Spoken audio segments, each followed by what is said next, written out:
Okay बेटा, 12th class student, आज हम अपना नेक्स्ट टॉपिक स्टार्ट करते हैं। और अब तक हमने जो पिछली 5 वीडियोज़ हैं उनके अंदर हमने मेल गैमेट के बारे में किया है और आज हम फीमेल गैमेट के बारे में करेंगे। फीमेल गैमेट जो होता है वो होता है ओव्यूल। आपको पता है, आपने पहले भी पढ़ा हुआ है कि जो फीमेल रिप्रोडक्टिव फ्लावर के अंदर 2 टाइप के रिप्रोडक्टिव ऑर्गन होते हैं, मेल और फीमेल। जो फीमेल रिप्रोडक्टिव ऑर्गन होता है वो इस तरीके से हम देखते हैं।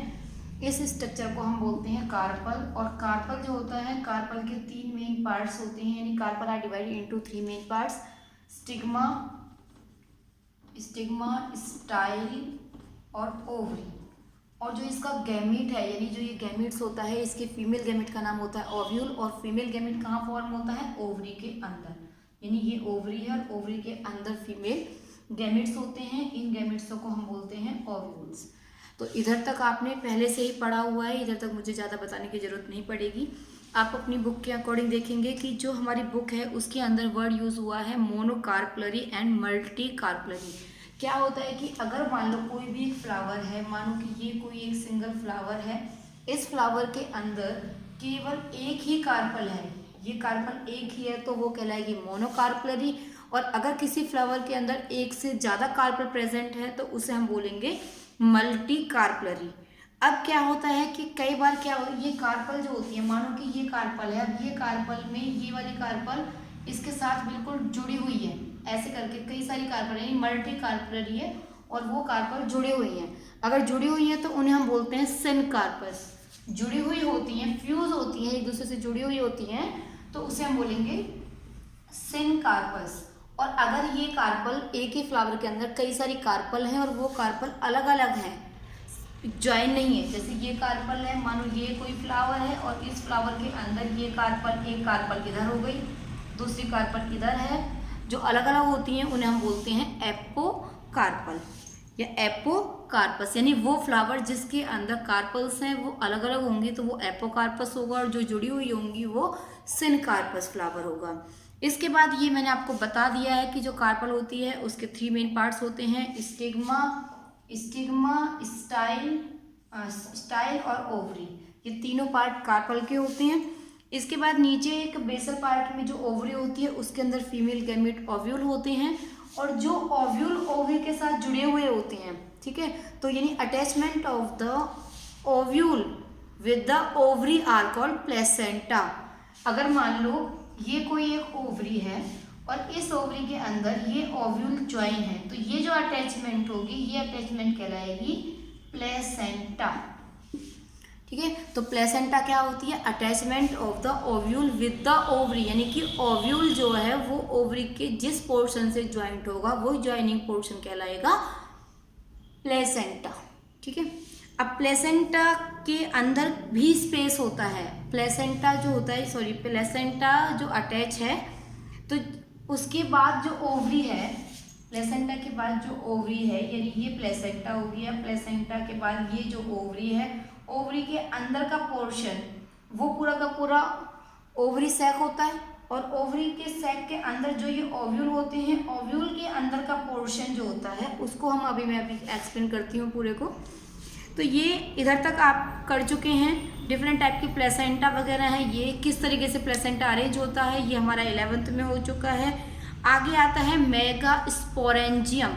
जैसे हमने माइक्रो स्पोरेंजियम पढ़ा वैसे ही मेगा स्पोरेंजियम होता है। अब मेगा स्पोरेंजियम यानी कि मेल गैमेट्स है वो कहाँ बनेंगे? अब हमने पढ़ा कि जो ओव्यूल है, ये देखिए ये हमारा ओवरी है, ओवरी के अंदर ओव्यूल है, लेकिन गैमेट्स कहाँ बनेंगे? ओव्यूल के अंदर।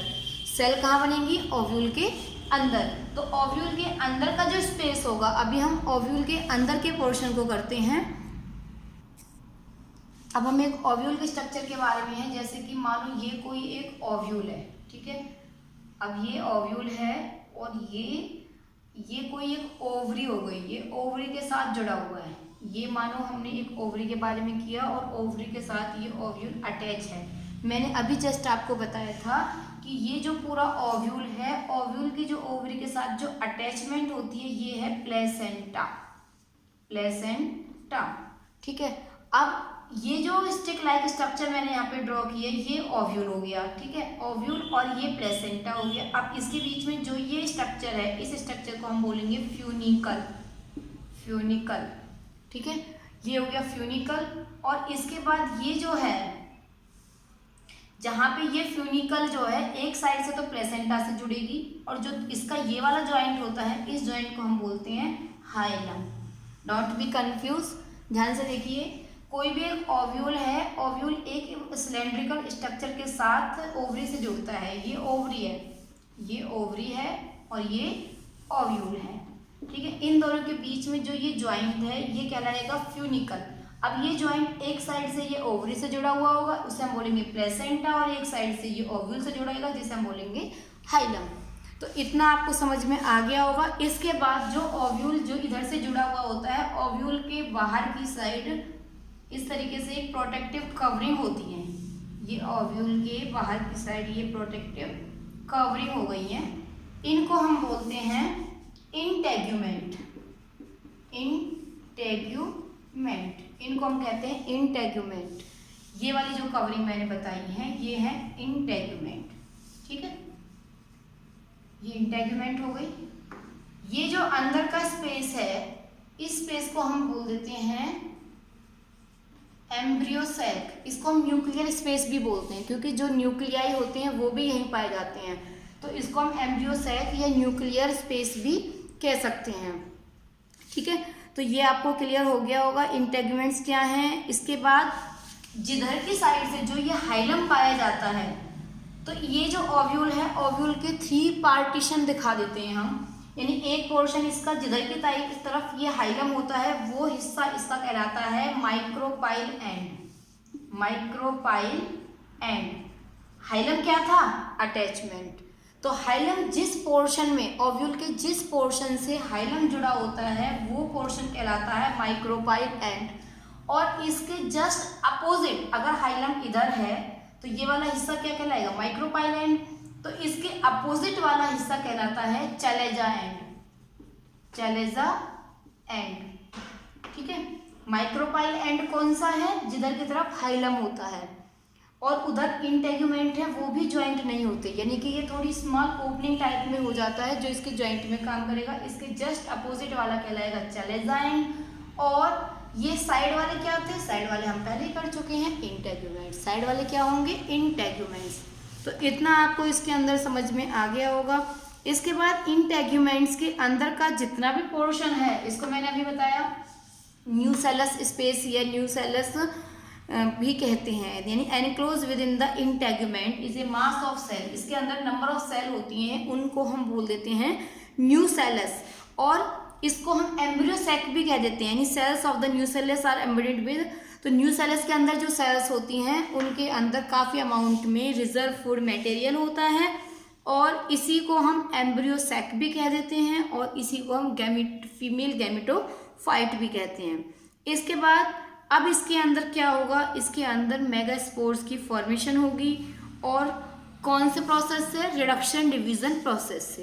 पहले उनके अंदर रिडक्शन डिवीज़न प्रोसेस होगा, तो उसमें क्या होता है? पहले एक सिंगल सेल है, सिंगल सेल से पहले तो कई सारी सेल्स बनेंगी, जैसा कि हमने मेल वाले में पढ़ा।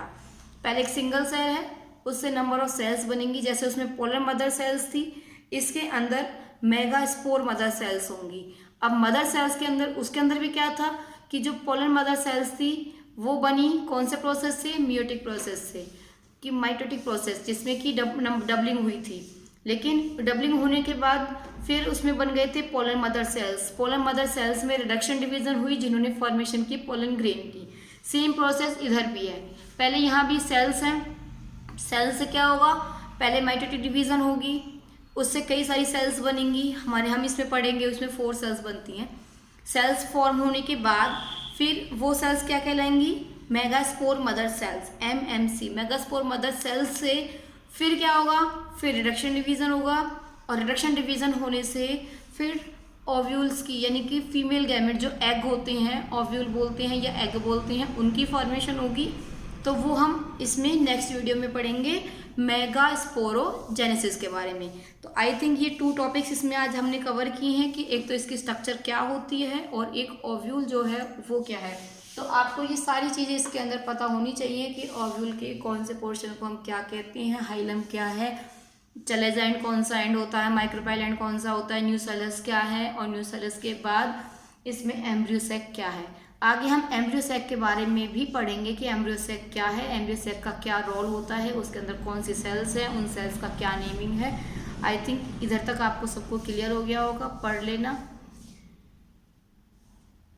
ओके बेटा, थैंक यू।